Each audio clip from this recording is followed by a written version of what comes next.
Hey guys, welcome back to my channel. So in this video I will be discussing my experience as a CNA and also what I think are the pros and cons of being a CNA.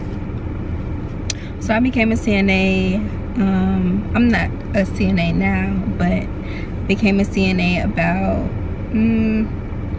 maybe 3 years ago. At my old school, it was required by the school, if you wanted to get in a nursing program, you had to have your CNA license. So it was about 3 years ago. So it was a 3-month class. I had to go from 6 to 9. I had to take a written test and also a skills exam. The class wasn't that bad. It was actually fun.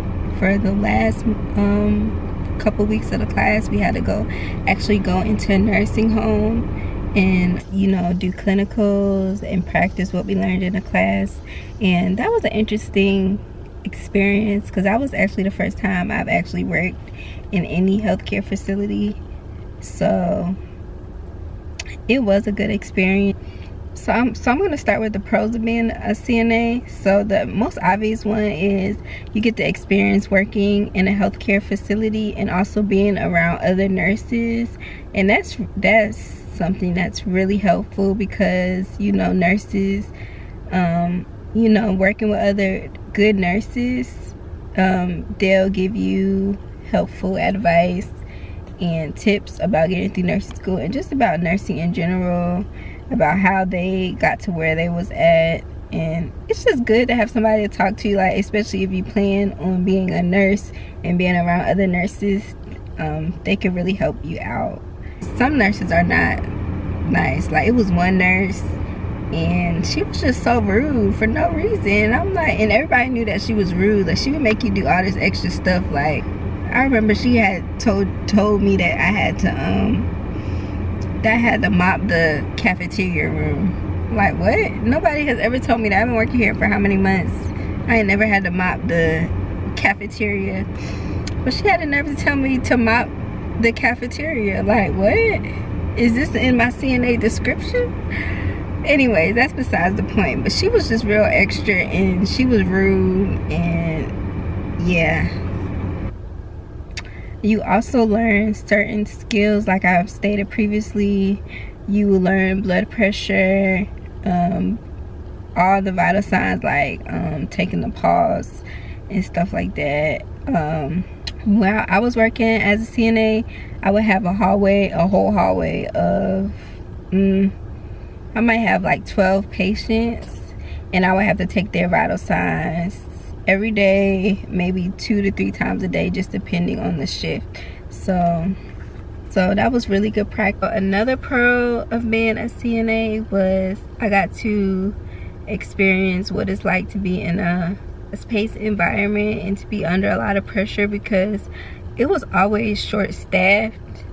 It was very, very, very short staffed. So we would literally be running around the whole shift, and we had so many patients and so much stuff to do. Just imagine how often 12 people would go to the bathroom.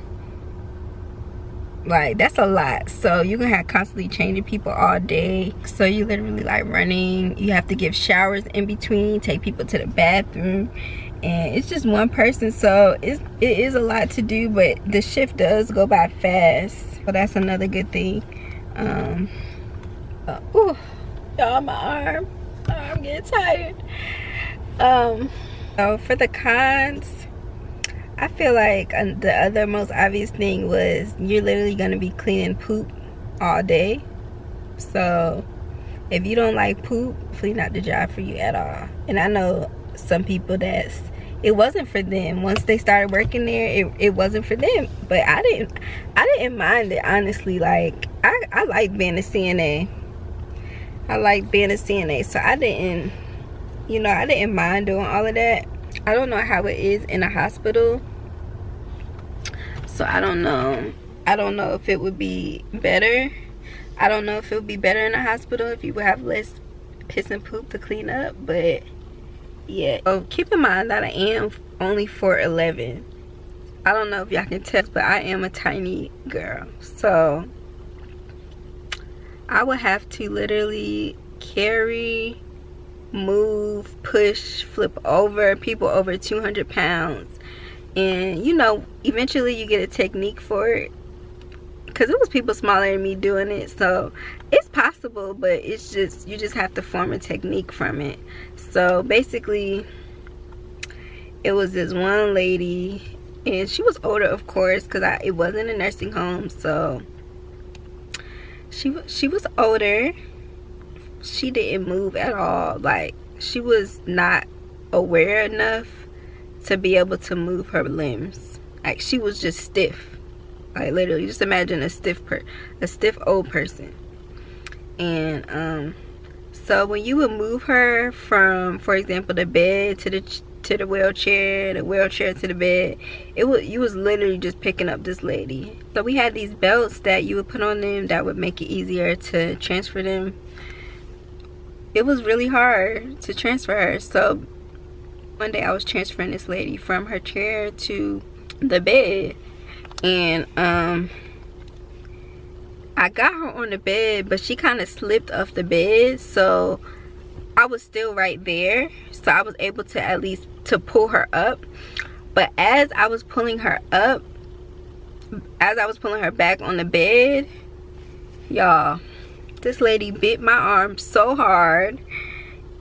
And I don't know if she was just scared that she was gonna fall and just acted out, but she bit me hard as F on my arm. So I'm like, wow. And that might be a common thing. I don't know if this is a common thing in hospitals and nursing homes, but that was the only time I've ever been bit. And I've been hit at, you know, but I've never been bit. So she really bit me, and it hurt. It wasn't no soft bite. The biggest con for me and why I stopped working there was because they really don't pay you well. Like, I'm gonna be totally honest. Yeah, I'm gonna be completely honest. They did not pay that well. They did not pay good. You would get a lot of hours. You would get 40 hours a week if you wanted 40 hours, and they would work with your schedule. But if I don't want to say that everywhere it's like that for CNAs, but me personally, my personal experience, they didn't pay that well. But I guess they pay more if you do it for more years. But for somebody just starting out, I was like, nah, I'm trying to make I really did love it, to be honest. Like, the job I had probably was my favorite job so far. That was when I knew that nursing was really for me. That's how I 100% knew, because I really did love the job. I loved the patients. The patients were funny, and they were just some of them, I'm gonna say most of them were very, very kind to you, because you're helping them.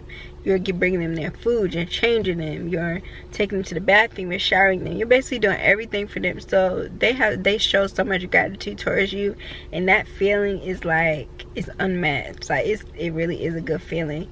So that's also another pro, like, just helping people, just being able to care for. That's what I'm here for. So that aspect of it, I did like. So it's not for everybody. It's really not.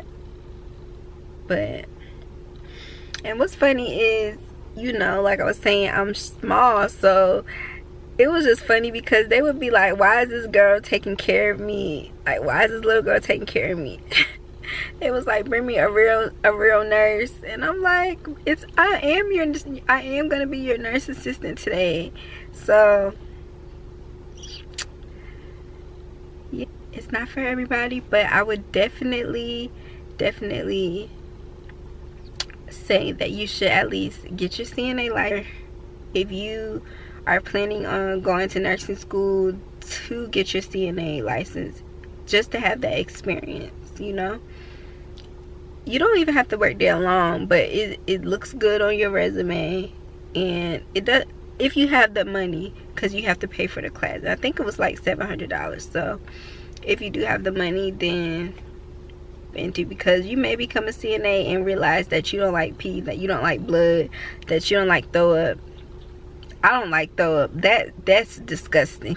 I know I'm gonna have to deal with that, but I don't know how I'm gonna get used to that. But throw up is disgusting to me. Like, I could deal with anything else. I'm getting disgusted thinking about it. So, but yeah, so that's my video. I know I was kind of all over the place, but if you could like, comment, and subscribe, and if you have any video suggestions, then leave them in the comments below, and I'll see y'all in the next video.